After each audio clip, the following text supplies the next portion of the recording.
Bismillahirrahmanirrahim. Assalamualaikum warahmatullahi wabarakatuh. Innal hamdalillah nahmaduhu wa nasta'inuhu wa nastaghfiruh wa na'udzu billahi min shururi anfusina wa min sayyiati a'malina. May yahdihillahu fala mudhillalah wa may yudhlil fala hadiyalah. Asyhadu an la ilaha illallah wahdahu la syarikalah wa asyhadu anna Muhammadan abduhu wa rasuluh la nabiyya ba'dah. Kaum muslimin, muslimat, shaimin, shaimat rahimakumullah. Puji syukur kita kepada Allah Subhanahu wa taala, dan tak lupa kita mengucapkan salawat dan salam kepada baginda Nabi besar Muhammad sallallahu alaihi wasallam. Allahumma sholli ala Muhammad wa ala ali Muhammad. Assalamu alayka ya Rasulullah, assalamu alayka ya Habiballah. Pada kesempatan hari ini, tema pembahasan kita adalah Ramadan, bulan untuk meningkatkan amal kebaikan. Kaum muslimin muslimat rahimakumullah. Bulan Ramadan, bulan yang penuh rahmat, bulan yang penuh berkah, dan bulan yang penuh maghfirah. Rahmat Allah begitu besarnya kepada kita, dan keberkahan pada bulan Ramadan ini tentunya momentum kita untuk bisa meningkatkan amal kebaikan. Maghfirah Allah terlihat dengan adanya malam Lailatul Qadar, yaitu malam kemuliaan, malam yang lebih baik daripada 1000 bulan. Pada bulan Ramadan ini tentunya sebagai momentum kita untuk meningkatkan keimanan dan meningkatkan ketakwaan kita kepada Allah Subhanahu wa taala. Seperti dalam firman-Nya surat Al-Baqarah ayat 183. Bismillahirrahmanirrahim. Ya ayyuhalladzina amanu kutiba alaikumusiyam kama kutiba alal ladzina min qablikum la'allakum tattaqun. Hai orang-orang yang beriman, diwajibkan atas kamu berpuasa sebagaimana diwajibkan kepada orang-orang sebelum kamu, agar kamu bertakwa. Di penggalan ayat terakhir, la'allakum tattaqun, itu artinya adalah supaya kita mendapatkan gelar takwa. Kaum muslimin muslimat rahimakumullah. Bulan puasa ini bisa melatih agar kita bertakwa. Karena pada bulan Ramadan, bulan yang dicucuri rahmat oleh Allah ini, momentum kita, motivasi kita beribadah meningkat. Segala amal-amal kita bisa lakukan. Masjid-masjid penuh dengan kaum muslimin. Tentunya pada bulan berikutnya menjadi suatu latihan. Artinya pada bulan puasa ini kita bawa pada bulan-bulan selanjutnya supaya terbiasa. Kemudian banyak sekali amal-amal yang bisa kita lakukan pada bulan Ramadan. Kita berinfak, ya, tidak pikir sekali dua kali. Kita berinfak tanpa harus memikirkan nanti kita kehabisan uang atau tidak. Dengan sukarela kita memberikan berinfak. Kemudian pada bulan Ramadan adalah bulannya Al-Quran. Kemudian kita sering berinteraksi dengan Al-Quran. Kita baca Al-Quran, kita tadabburi Al-Quran, kemudian kita hatamkan Al-Quran, bisa 1 kali, 2 kali, 3 kali. Bahkan Imam Syafi'i pernah menghatamkan Al-Quran sebanyak 60 kali. Bayangkan, 60 kali selama pada bulan Ramadan. Kalau kita bagaimana? Kita tidak mesti muluk-muluk menghatamkan Al-Quran sebanyak 60 kali. Setidaknya kita bisa menghatamkan Al-Quran 1 kali saja. Atau kalau mau meningkatkan 2 kali. Kemudian pada bulan berikutnya kita bawa kebiasaan kita pada bulan Ramadan ini supaya kita tetap berinteraksi dengan Al-Quran. Jangan sampai kita menjadi hamba-hambanya Ramadan. Pada bulan Ramadan kita berinteraksi dengan Al-Quran. Pada hari-hari biasa kita tidak lagi berinteraksi dengan Al-Quran, tidak lagi membaca Al-Quran, tidak lagi membaca Al-Quran, mentadabburi Al-Quran. Kaum muslimin, muslimat, shaimin, shaimat rahimakumullah. Selanjutnya adalah bulan puasa ini melatih spiritual kita. Melatih spiritual yang bisa kita lakukan adalah kita tahu bahwa bulan Ramadan akan dibayarkannya zakat. Zakat fitrah maupun zakat mal. Zakat yang menyucikan jiwa yang disebut dengan zakat fitri, zakat fitrah yang dibayarkan pada amil zakat oleh semua muslim, tidak pandang bulu, tidak hanya kepada orang kaya saja, tapi orang miskin pun harus membayar zakat. Selanjutnya adalah zakat mal. Zakat yang menyucikan harta. Zakat apa saja?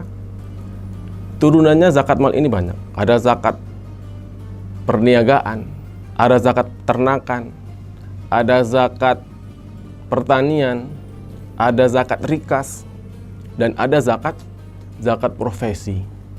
Yang walaupun kita ketahui zakat profesi ini masih terjadi perbedaan. Namun kalau hal ini kita anggap baik, tentunya kita juga turut ikut membayar zakat profesi tersebut.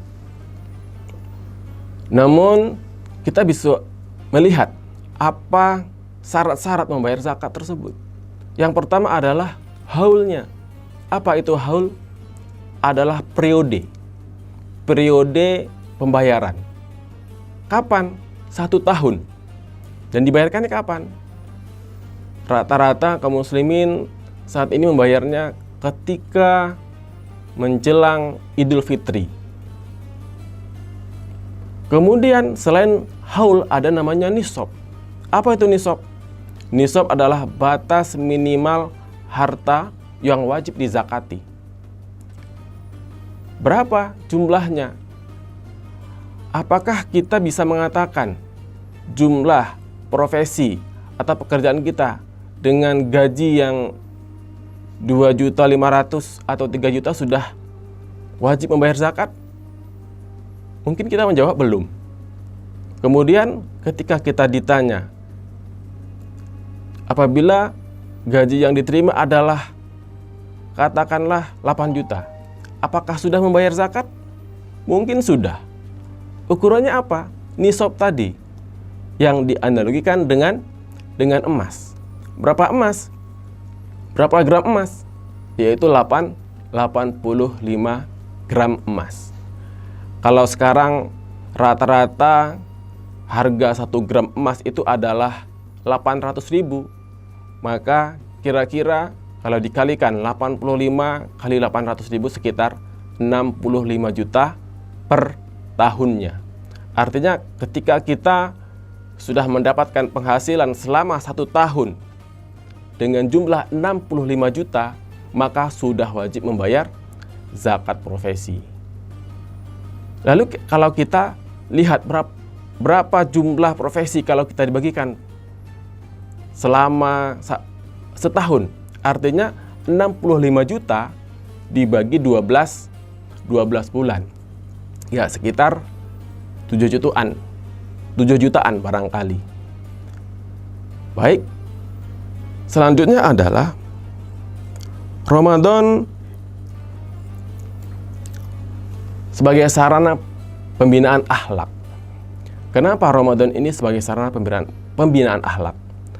Kita tahu setelah kita dilatihnya spiritual kita dengan melaksanakan sholat, kemudian tadi membayar zakat. Kalau sholat dapat mencegah perbuatan keji dan mungkar. Inna sholata tanha anil fasya wal mungkar. Kemudian pembinaan akhlak bagaimana? Ketika bulan puasa, tentunya kita harus berhati-hati. Jangan sampai tindak tanduk kita, langkah kita menyalahi aturan-aturan yang telah ditetapkan oleh Allah dan Rasul-Nya melalui Al-Quran dalam firman-Nya yang 30 juz, 114 surat dan 6.326 ayat. Kemudian ditambah dengan hadisnya, baik itu hadis qauli maupun hadis fi'li atau takrir. Apa itu? Qauli adalah ucapan Rasulullah, fi'li perbuatan-perbuatan Rasulullah, dan takriri adalah penetapan Rasul. Walaupun Rasul tidak melakukannya, sahabat melakukannya, Nabi mengiyakannya dia adalah tanda setuju. Jadi dari aturan-aturan yang telah diberikan oleh Allah dan Rasul tadi, jangan sampai melanggar. Jangan sampai kita langgar. Karena kalau kita langgar, maka tentunya akan keluar dari koridor yang telah ditetapkan. Selanjutnya adalah Ramadan sarana untuk pembinaan jihad. Apa itu jihad? Jihad adalah berperang, atau kalau pada bulan puasa ini adalah berjihad melawan hawa nafsu. Kita perangi jika ada kaum kafir, orang-orang yang benci terhadap Islam, yang menistakan agama kita, tentu kita tidak tinggal diam. Tentunya kita harus bela, kita harus tuntut, bahkan jika perlu kita laporkan kepada pihak yang berwajib. Jangan kita diamkan. Kalau kita diam, maka akan ada musuh-musuh Islam yang akan menistakannya lagi gitu. Seperti yang terjadi pada beberapa tahun yang lalu. Ada alumni 212 dan ada alumni tanggal berapa kemarin yang saya ingat adalah alumni 212. Begitu besarnya gelora semangat yang dikobarkan oleh ulama terhadap sang penista agama. Selanjutnya adalah dengan momentum Ramadan ini, tentunya kita berharap bahwa Ramadan ini adalah Ramadan kita yang terbaik. Kita anggaplah bahwa Ramadan ini adalah Ramadan kita yang terakhir. Supaya apa? Supaya Ramadan yang kita rasakan sekarang ini menjadi penyemangat hidup kita. Mumpung Ramadan masih ada 13 hari lagi. Artinya masih ada kesempatan untuk mengagendakan target-target amal, target-target kebaikan-kebaikan yang bisa kita lakukan. Karena kita tahu bahwa bulan Ramadan, bulan di mana dilipat gandakan semua amal.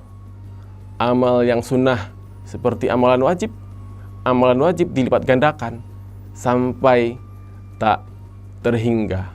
Dan nantinya menjelang 10 terakhir Ramadan, kita juga diberikan kesempatan, mudah-mudahan diberikan kesempatan untuk melaksanakan iktikaf di 10 terakhir Ramadan.